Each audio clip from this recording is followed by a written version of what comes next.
de cette vie. Dieu l'a sauvé. Voyez, de ce tempérament. Même s'ils ont des amis qui le font, même s'ils le faisaient avant, c'est pas bon, c'est pas bon, c'est pas bon. Et ça nous dit Alléluia. Et ça nous dit Alléluia. Alléluia. Vous n'allez pas voir un frère baptisé au nom de Jésus-Christ qui va s'asseoir dans une taverne pour boire. Bernard dit vin ou il est sauvé de ces choses. C'est pas lui qui l'a fait, mais c'est par la grâce de Dieu. Par le moyen de la foi en Jésus-Christ.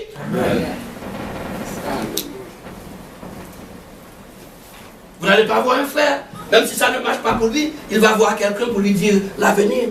Il ne va pas le faire. Soit pas besoin d'aller chercher là, il ne va pas le faire. Parce que Dieu l'a sauvé de ces choses. Oui ou non, frère? Laissons-nous dire Alléluia. Laissons-nous dire Alléluia.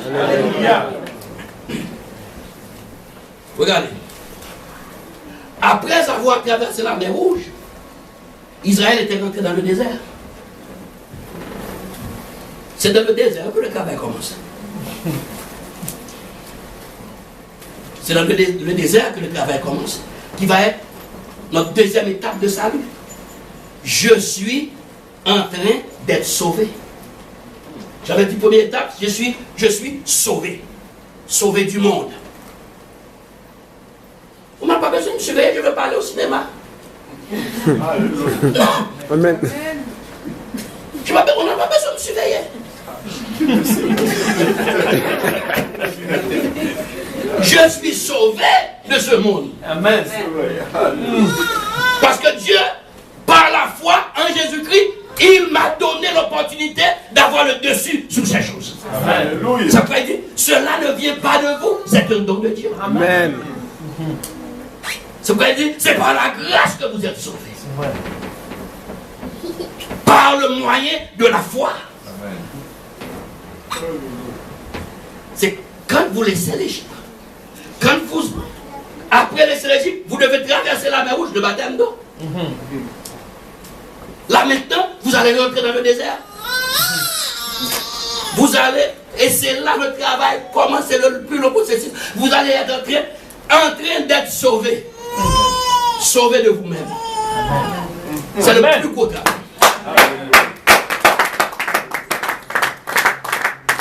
Sauvé de vous-même. Je dois être sauvé de moi-même. Amen. Et c'est pourquoi il y a beaucoup de gens qui sont déçus, qui parlent mal contre nos assemblées, qui parlent mal contre nos jeunes, qui parlent mal de nos frères et sœurs. Ils n'ont pas compris la parole de Dieu. C'est pas le pasteur à blâmer.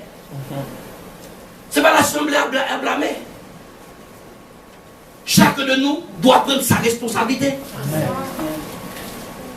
Vous avez été baptisés au nom de Jésus-Christ. Vous êtes dans le désert de cette vie maintenant pour être sauvés de vous-même. Amen. Amen.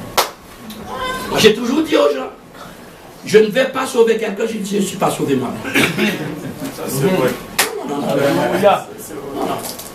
Je vais vous aider. Je vais vous indiquer. Mais quand je vois que vous n'êtes pas intéressé au salut, je vous laisse tomber. Il dit, il ne faut pas essayer d'aller secourir quelqu'un qui ne sait pas nager dans l'eau. Si vous voyez qu'il essaie d'en prendre à vous, même si vous êtes de bon nageur, mais parce qu'il ne veut pas sortir. Donc lui aussi, il va vous engloutir. Quand nous sommes baptisés au nom de Jésus-Christ, quand nous avons reçu le Saint-Esprit, c'est là le travail commence. Nous devons être sauvés de nous-mêmes. Amen. Regarde Marie. Marie a oublié. Si elle avait dansé dans le désert, elle a oublié. S'il avait joué du tambourin, elle s'en prend à sa belle-sœur. Elle était égyptienne. Elle était noire.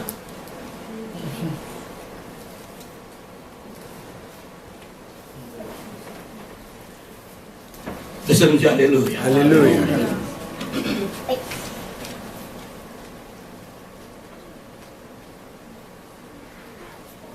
Je suis sauvé de mes péchés passés de l'Égypte. Aujourd'hui, c'est pourquoi nous avons les réunions. Je dis aux gens, vous devez être présents à chaque réunion. Parce que chaque réunion vous aide à vous sauver de vous-même. C'est pas pour rien que nous faisons la réunion. C'est pas pour rien que c'est l'offrande. Non, que nous faisons la réunion. C'est vrai.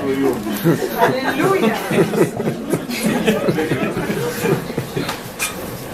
La réunion nous aide à nous sauver de nous-mêmes, de nos émotions. Laissez-moi vous dire, nous venons tous d'horizons différents, de familles différentes, de cultures différentes.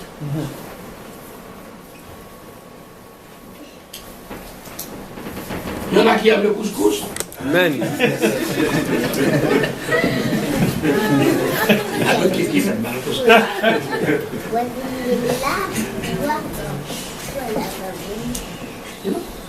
Il y a qui aiment Dieu, oui. Amen. Il y a d'autres qui n'aiment pas Dieu. Nous sommes différents. Mais vous pensez que c'est facile? C'est pourquoi nous avons toutes ces choses-là dans l'église. Et aujourd'hui, les gens se laissent tellement aller, dire on ne peut rien faire, ah bon, on va continuer comme ça, on fait merci. Moi, je ne crois pas. Moi, je ne crois pas. Je ne crois pas. Il faut enseigner la parole de Dieu. Il faut le dire chaque jour. Dieu nous a appelés pour aider notre peuple, frères et sœurs. Dieu nous a appelés pour éclairer les lanternes de notre peuple.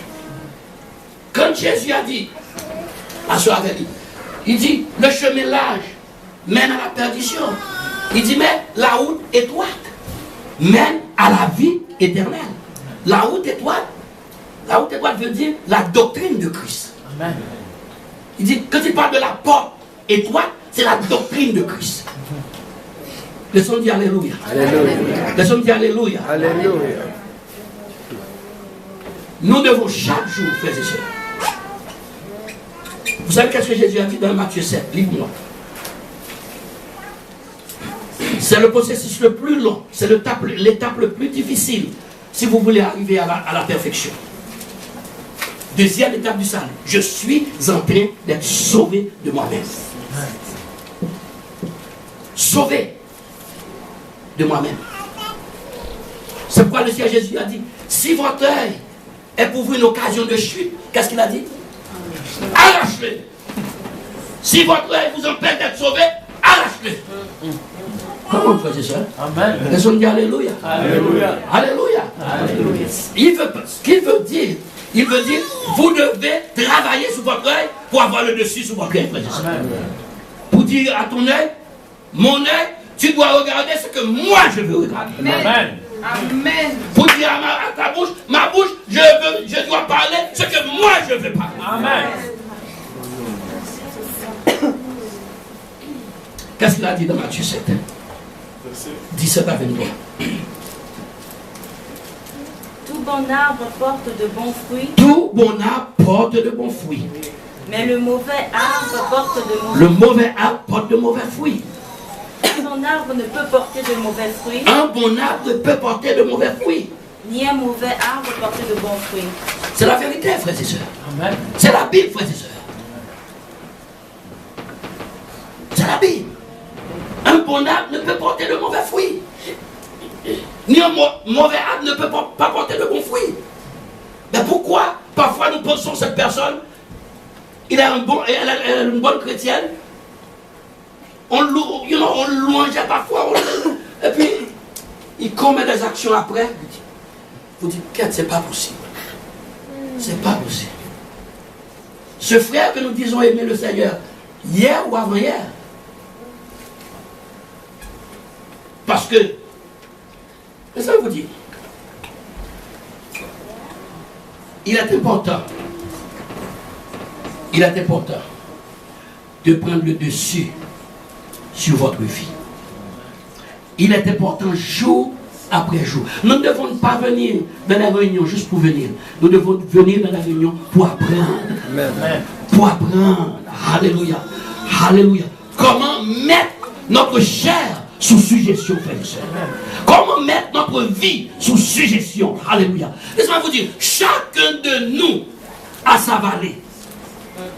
Chacun de nous a ses pics et chacun de nous a ses vallées. Très souvent, nous observons les vallées des autres. et nous laissons nos vallées. C'est vrai. Mon travail, c'est de surveiller ma vallée. Amen. Quand je suis en bas, je dois crier au Seigneur pour m'aider à sortir. Alléluia. Pour m'aider à sortir. Seigneur, aide-moi à sortir. Parce que personne ne le sait. Moi, je le sais. Amen. Ouais. Je peux mentir à tout le monde. Je ne peux pas mentir à moi-même.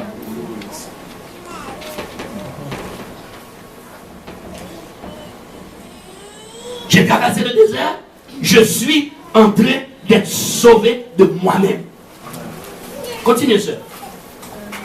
Tout arbre qui ne porte pas de bons fruits est coupé et jeté au feu. Amen.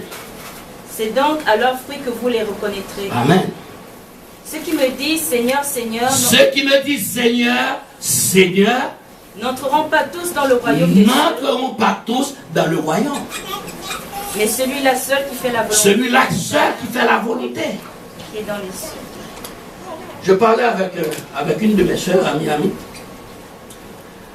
Un jour, elle m'a dit, et comment tu te sentirais et quand le jour du jugement, et puis pour voir que je suis sauvé et toi tu n'es pas sauvé.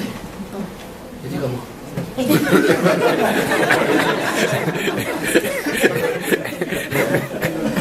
Je dis comment? Non. Il dit, le salut c'est Dieu qui va le donner. Il dit, c'est Dieu qui connaît ceux qui sont sauvés et ceux qui ne sont pas sauvés. Je dis, oui, je ne comprends pas. Le salut n'a pas de la loterie.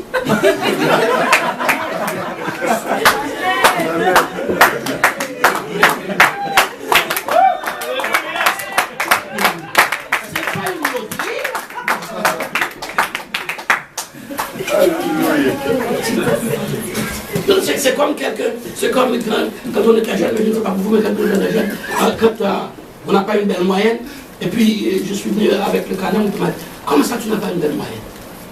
J'ai dit, le professeur, c'est le professeur qui a pris les points.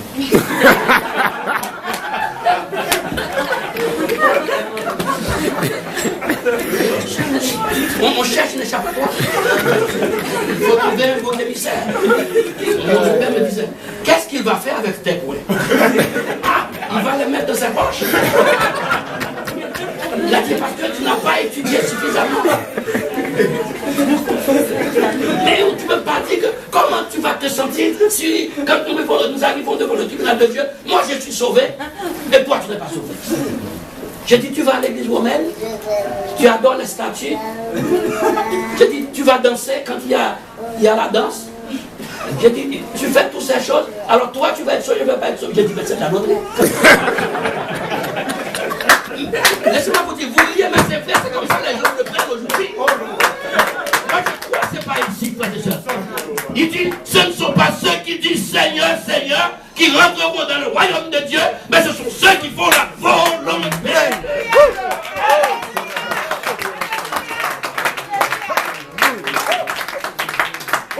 Il y a un prix à payer. Il y a un prix à payer pour le salut. Ce que les religions enseignent aujourd'hui, ce n'est pas la parole de Dieu.